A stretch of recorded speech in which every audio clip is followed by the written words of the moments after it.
Welcome back, everybody. Today I had another brew day, so let's go ahead and go over it. So this brew day is going to be another New England IPA.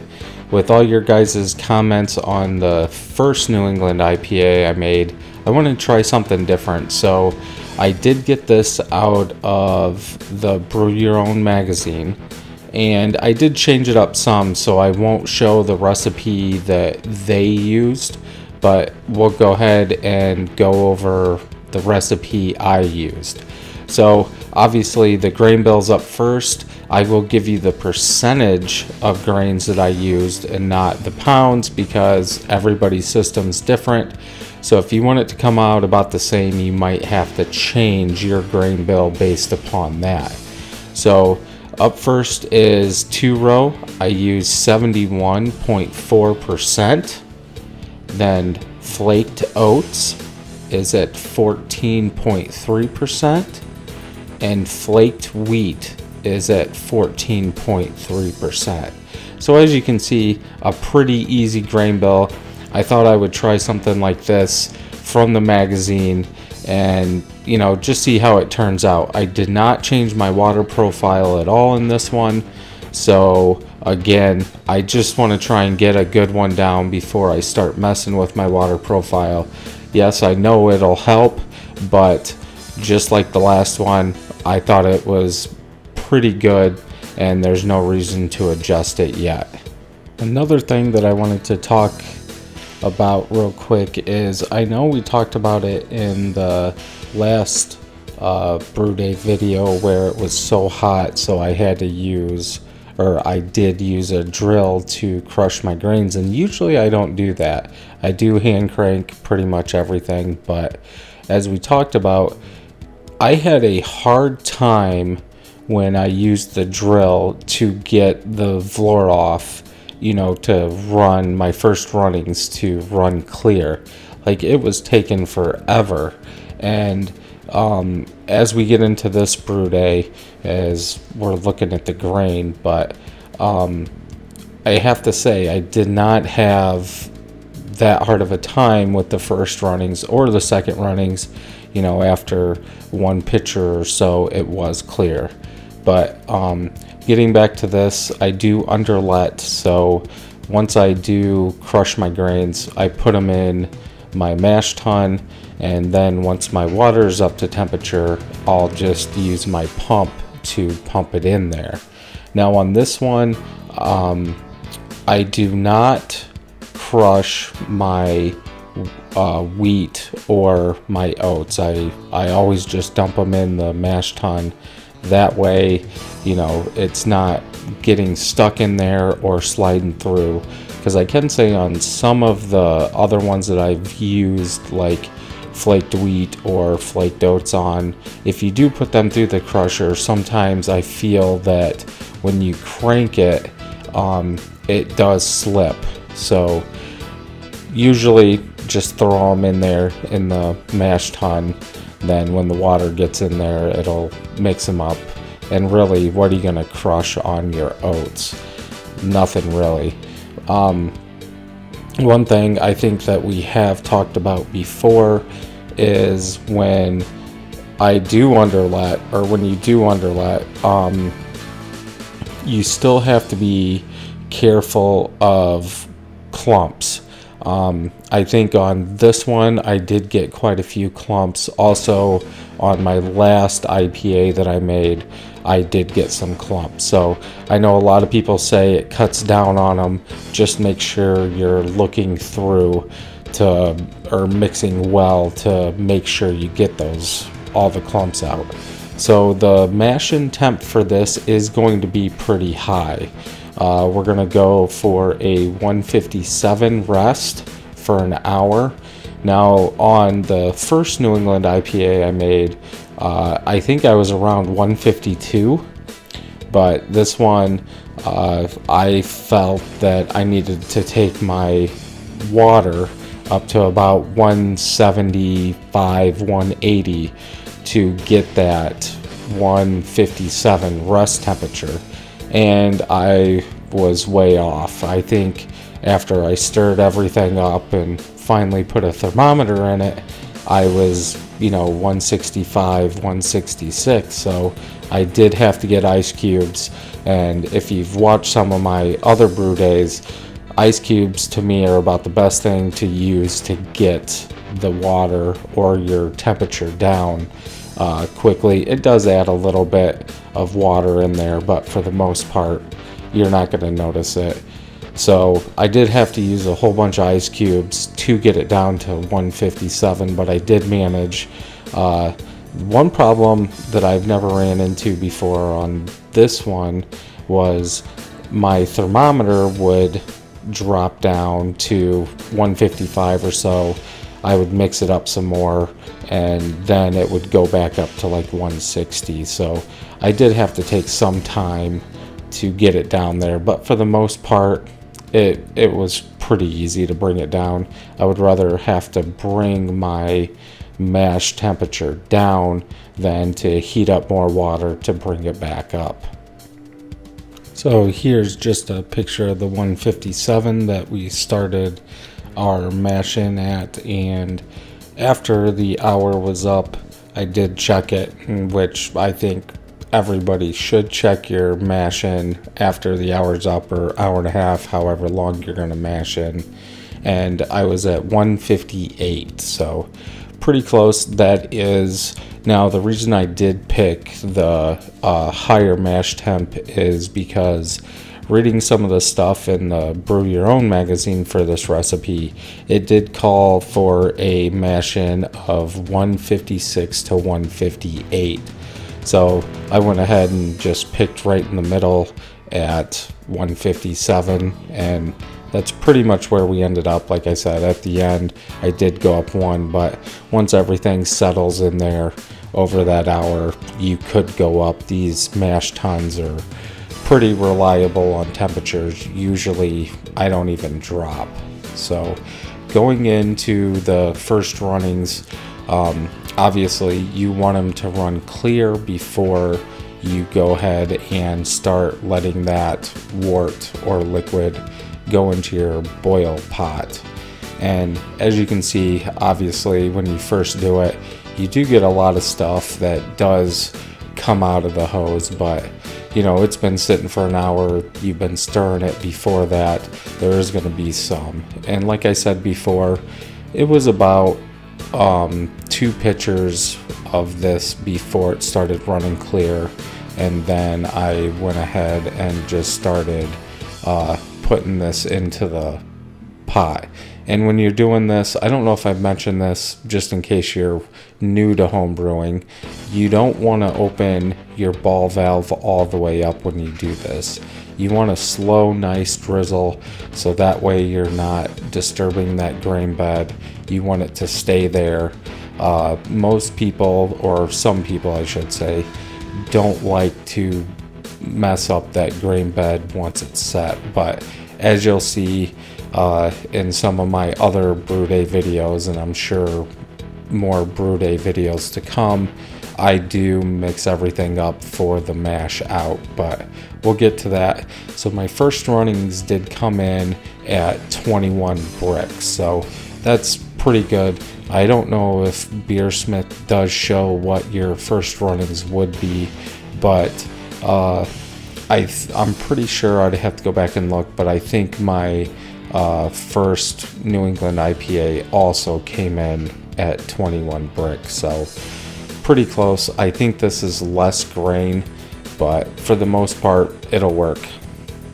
So for our mash out, we're going to put in about 5 gallons of water.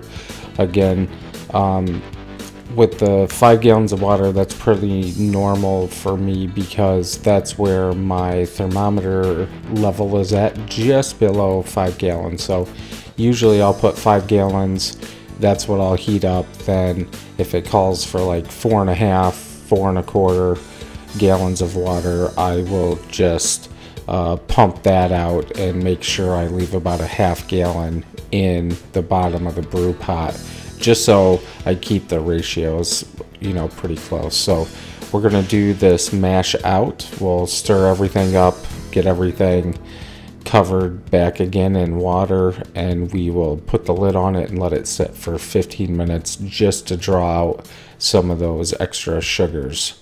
And then we'll get to our second vlor off or second runnings. So for the second runnings, I won't bore you guys too much with this, but you can kind of tell it is clearer than the first runnings. But again, after those 15 minutes that we let the mash out set, we go ahead and start putting it into the pot once it's clear. Now again, just like on the last one, if you guys saw that brew day video, I'm making my starter using the wort from this batch, and I'll have a video out soon on that, so I won't go into much detail, but this is kind of a cool way to make sure that you are getting fresh starter wort for your yeast if you are making a starter. But this way seems to work. Obviously, I don't know if it'll work right now, as I am doing this brew day video at pretty much the same time as I made it. So once we've collected all our wort, which was for me 7.5 gallons, I will use firm cap, as you guys are seeing, and that would be 2 drops per gallon. So because I had 7.5 gallons, I put in 16 just to be safe. And once I put it in, I do go ahead and stir it in there to make sure it's all incorporated and all that.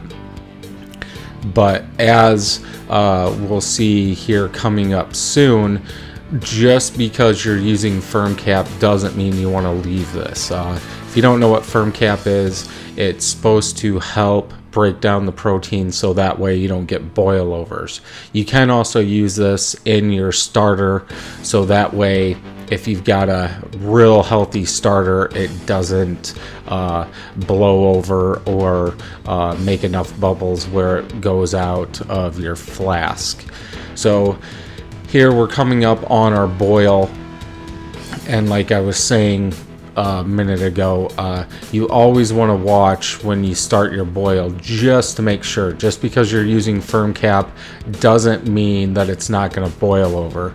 And as you can see here, even with 17 drops of firm cap, I almost did boil over, and I did kind of play it safe. I turned down the heat pretty much all the way until it stopped. But again, you want to make sure you're watching this when it boils, no matter what you're using. This is the first time that when I used firm cap that I almost had a boil over. Usually I'm fine, but like I said, this one did want to boil over. So our pre-boil gravity came out to be 1050. Now Beersmith on this one is calling for a 1054, but that is also with a boil volume of 6.73 gallons, and I had 7.5. I still have to, work on getting that toned down, or whatever you want to call it, getting it dialed in so that way I can have Beersmith almost perfect to what I'm doing. Now, at the start of this boil, for 60 minutes, we are going to use 1 ounce of Magnum hops, and the alpha on that is 11.5, and the beta is 5.5 to 8. I don't know why on Magnum, like I said before, why it has a range on the beta like that. None of the other ones that I have do, but I guess we'll go with that. So the other hop additions on this one are at the end of the boil. So with 5 minutes to go, we're going to put in 1.5 ounces of Citra, and the alpha was 13 and the beta was 3.8. Then 2 ounces of Mosaic, and the alpha was 10.6 and the beta was 3.3. Then 1 ounce of Simcoe, Simcoe's alpha was 13.6 and the beta was 4.2. Also 1 ounce of El Dorado. Alpha was 12.5 and not sure about the beta as it wasn't on the package and on the package that you guys see. Then at the very end of the boil, flame out, we're going to put in 1 ounce of Mosaic. Then that will be it for the hop schedule on this. It does have 1 dry hop. It's kind of different than the one, my first New England IPA I made. With probably 3 days after the yeast starts to, I guess, get going, and almost when it's done, we want to put 3 ounces of Citra, 3 ounces of Mosaic, and 1 ounce of Simcoe. So this is a single dry hop one instead of 2 like last time. We'll see how it turns out. Maybe I'll almost do the same exact recipe and do a second dry hop. The El Dorado is something different than what the recipe called for in the first place. Also, the Mosaic, it called for 1.5 ounces, and you know, I can't buy just half an ounce, so I did throw in the 2 ounces at the 5 minutes for that. But yeah, overall I'm happy with it, so we'll see how that goes in about a week or so. I won't put this in secondary. Obviously I try and stay away from secondary unless it's absolutely needed, but the final gravity, or the original gravity on this right now, is 1062, and Beersmith was calling for a 1066, so we are a little bit lower than what Beersmith called for, but in the end it should be fine. I did, obviously, because of how much boil off during this hour, I do know kind of what it takes for my water to be, or my beer at the end to be, at 5 gallons. So I did put 6 gallons into the carboy, so we should be good. Maybe have a little bit left over in the bottom of the carboy, but it's looking good. I have to say this one is looking a little lighter in color, not that orange juicy color like the last one did at the beginning, but we'll see if this one lightens up or goes darker here in a week or so. Just to get back, don't forget I will have a video out on how I made that starter, just in case you guys want to see that. I have had a couple questions from the last one that I did about how I go ahead and make that, because you do draw some liquid and then you have to add water to it, because you want about a 1035 starter. But so that's this brew day. Hopefully here in a couple weeks I will have the first tasting of it. I won't do an update video, anything like that. Thank you for watching this video. Thumbs up if you liked it, thumbs down if you didn't. Leave me a comment down below to tell me what you thought about this video. Also, don't forget to subscribe and share, and hit that bell so you know when new videos are coming out. You can check out these videos over here. Also head over to 31stbrewing.com for everything beer and home brewing related.